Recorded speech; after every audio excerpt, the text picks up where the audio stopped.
1996. I'm 4 years old, and I'm walking around a huge house, exploring the shiny new place, minding my own business, when all of a sudden, this giant girl runs up to me, scoops me up, and squeezes the living daylights out of me. It really hurt. This was my first memory of Shruti camp at YSEG. I later learned that this gigantic girl was Big Anjali, and I was also initiated into the epic hierarchy of Anjalis. Being Kutti Anjali, or Kutti Anjali, had its advantages and disadvantages. On the plus side, I had role models in my life. I was able to look up to the Anjalis ahead of me and follow in their footsteps. Even though I was the youngest, I was always part of the group. I went where the others went, laughed when the others laughed. Most of the conversations I found myself in, I couldn't really even understand. Little did I know that the years would whiz by, and I would one day become the graduating senior Anjali. Over the years, YSEG has grown to become an inseparable part of my life in many different aspects. For example, it was through this group that I first received exposure to Indian classical music and dance, which have since become an integral part of my life. I vividly remember singing Hey Sharadema and Hey Jagadrata along with the group. I was also introduced to the Arshavidya Gurukulam, where I was further able to develop my talents and make new friends. From the fun-filled schedule of chanting, art, and yoga classes to drama and dance practices with Savitri Auntie in the Gurukulam, there was always something exciting and enriching for me to get involved in, even at my young age. Peeling the other generations away, it was soon just the Chitkus and me. Together, we explored Bali, danced to Dola Re Dola, chanted the Hanuman Chalisa, watched the sunrise on the beach, and even tried windsurfing for the first time. Yet, I was still always associated with my sister. Oh, hi, Anjali, where's Anisha today? Oh, hi, how's Anisha doing in NYU? Where are the girls today? However, this year, I finally found myself leading conversations, coming up with my own ideas, taking projects into my own hands. When I came to Vedic, it was because I wanted to come to Vedic, not because my mom was making me go, or Anisha was going and it would look bad. It was because I wanted to learn something new, meet my friends, remind myself of what's really important in life, and I guess just tell myself, hey Anj, you're doing okay. Before I knew it, Shruti Camp, beginner's Hindi class, and junior Shloka class turned into Rati Auntie's advanced Vedic class, assisting with the Hindi class and teaching the Shloka class. All I remember is how right it all felt, how I became a part of this close-knit family, how comfortable I became in this second home. Vedic has served as a constant in my life. Amidst all the chaos of deaths in my family, switching between public and private schools 3 times, moving to a different town and meeting different people, there was always Saturday, the day I would meet classmates that were in the same boat as me, understood the internal conflicts I'd experienced, and would become my lifelong friends.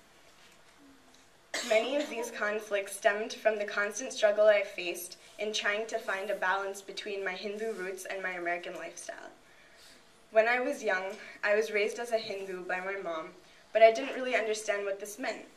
Did wearing a bindi automatically make me a Hindu?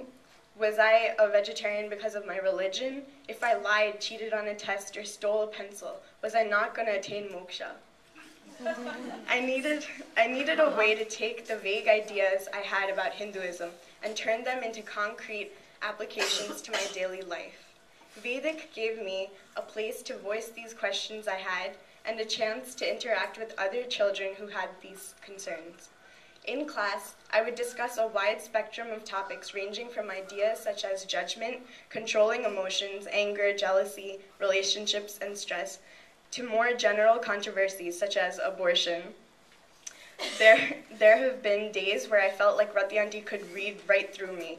Coincidentally, every topic we discussed in class happen to correlate Pillar of responsibility and common sense when it comes to me, her, and Anjali. She's always a voice of reason, and I might even go as far as to say she has a great deal of samatvam. Combining Anjali's mischievousness and my lack of common sense, she keeps us in line to the best of her abilities. A while ago, Anjali, Ramita, and me were running around Heritage Community Center wearing our staple yellow and red dance uniforms. Anjali, the planner, decided that we had to spy on all the classes and functions that were taking place in the center. Of course, me being the blind follower, I thought it was a good idea.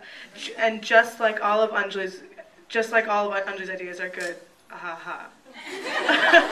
Ramita, being the normal one, decided that we had better things to do, like, go to dance class. Some might underestimate the power of simple common sense in a group of fools like Anjali and I, but it proves to be very valuable in most of the situations we get into. I can't wait for Ramita to go to college and use her wisdom for much more important things than keeping Anjali and I out of trouble. Well, just me, Rams, you're still stuck with Anjali. Ramita, I'm so proud of you, and you're going to be great at NYU. I love you, congratulations. I thought I'd begin by talking about my first day at YICG. I tried hard to recollect those first few moments back in 1998 when I first joined this wonderful family, but to no avail. I contemplated making it up, but I figured it would be hypocritical to lie, considering that I'm graduating from a place where values like honesty have been ingrained in our minds since day one. It finally dawned on me that the reason I could not remember was because over the years, Vedic has become so entwined with my daily life. I feel like it has always been a part of me. I still remember the good old days in the community center when Sonia, Jay, Tara, Anjali, Anisha, and I would run around the building instead of going to Hindi class. I remember wanting so badly to be in Rati Auntie's super cool older people class and all the annual end of the year shows we put up. I don't know how it all began, and I can't believe it is finally coming to an end. Unlike many of the others here, my experience with Vedic has been fragmented to say the least. While my friends have been here through and through, I was here most of the time except for, the 5 years in between when I moved to India. But hey, who's counting? For the first few months after I moved, I used to talk to my cousins on the phone and ask them how things were at YICG. How's everybody doing? What's going on this week? But as I became more accustomed to my life in Bombay, the barrage of questions slowed down and eventually trickled to a stop. Aside from my occasional visits during my trips back to New York, I pretty much lost touch with Vedic. But as I realized when I moved back 2 years ago, Vedic didn't lose touch with me. When I returned to Vedic as an actual student in November of last year, I did not expect to be welcomed back with so much warmth and friendliness. It was almost like I had never left.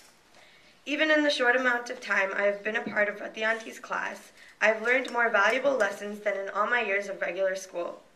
It's clear to me now why our parents were so insistent on us making it to every Saturday class. Hello and good afternoon to all members of the YICG community. My journey in Vedic heritage began as an 8-year-old in the 3rd grade. I first began Vedic when my mom signed me up for Vedic class every Saturday afternoon. It was only an hour out of my day, but it seemed so long. Every weekend, my mom used to tell me, "You have Vedic today," and I let out one big sigh. However, as I started my first few classes, I was intrigued by the richness of the culture, as well as the meaning and significance behind the Hindu scriptures, mythology, and literature. The days when I, along with my peers, acted out many of the sections depicted in stories such as the Ramayana and Mahabharata stand out as most memorable to me. As I look back to those days, I've come to realize the importance of the Hindu religion in molding my character and identity today. Most importantly, I take away from this experience the ability to apply the many values and lessons learned from our holy text, the Bhagavad Gita.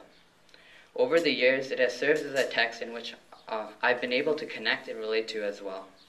One of the most important things I've learned comes from the teachings of the Bhagavad Gita. During the encounter between Arjuna and Krishna, Krishna advises Arjuna to fulfill his dharmic duty and participate in the war between the Pandavas and the Kauravas, the struggle of good versus evil. By participating in this struggle, one is able to acquire knowledge, experience,